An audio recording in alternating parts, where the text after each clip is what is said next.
Assalamu alaikum. Today we are going to start chapter number 2, enzyme. Enzymes are biocatalysts produced in the protoplasm और synthesized in the cell.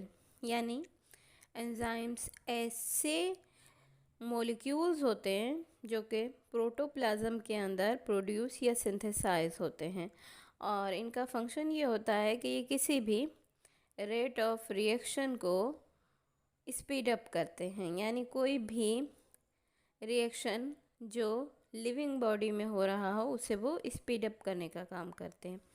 आइए enzymes के कुछ characteristics देख लेते हैं। तो नंबर 1 पर सबसे पहला कैरेक्टर यही है कि they are biocatalyst. Biocatalyst actually bio से मुराद हम जानते हैं कि लाइफ या लिविंग बॉडी के अंदर हो रहे किसी भी प्रोसेस के साथ हम बायो का वर्ड यूज़ करते हैं।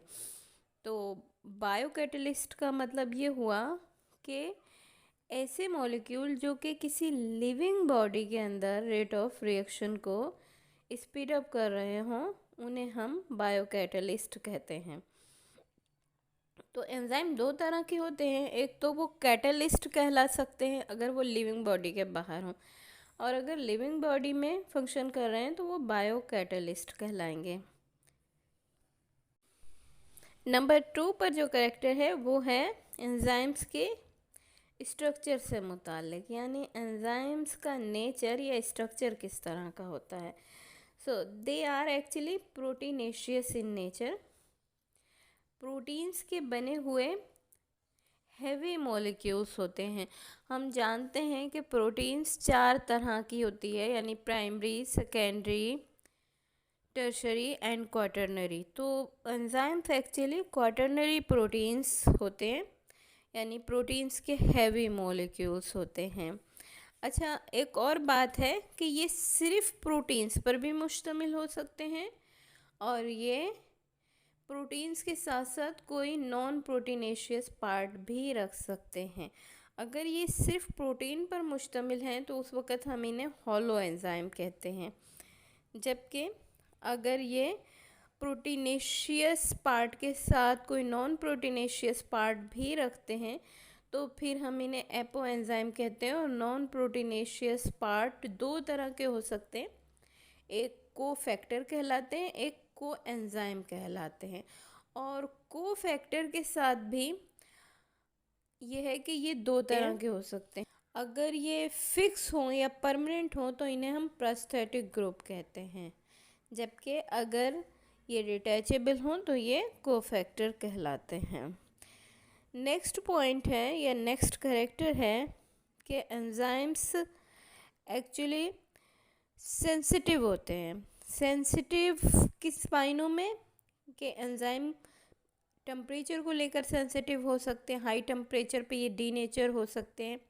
इसी तरह से अपनी पीएच को लेकर सेंसिटिव होते हैं, यानी ये एक स्पेसिफिक पीएच के ऊपर ही काम करते हैं। अगर पीएच कम हो या ज़्यादा हो तो इनका फंक्शन डिस्टर्ब होता है।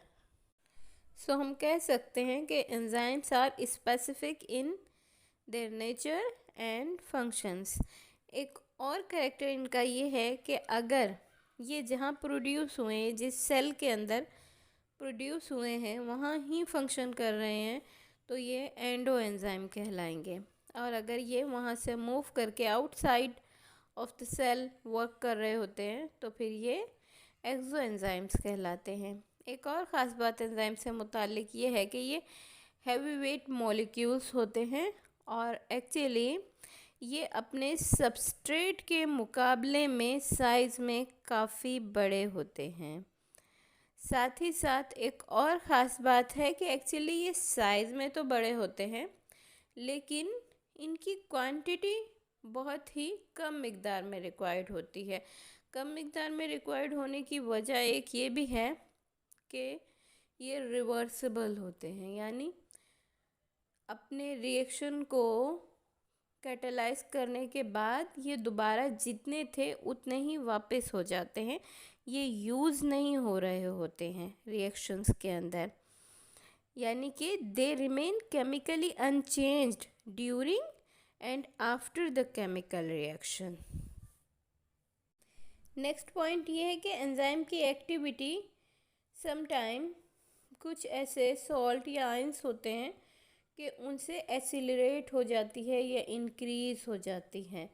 तो ऐसे आयंस या सॉल्ट एक्चुअली एक्टिवेटर्स कहलाते हैं। इनकी कुछ मिसालें मैंगनीज़, मैग्नीशियम और क्लोरीन वगैरह हैं।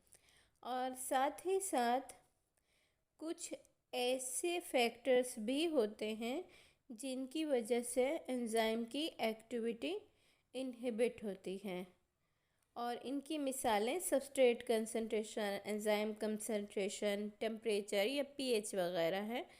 इसे हम नेक्स्ट टॉपिक के अंदर इंशाल्लाह डिटेल के अंदर भी पढ़ेंगे कि किस तरह से एंजाइम की एक्टिविटी पर असर अंदाज हो रहे होते हैं।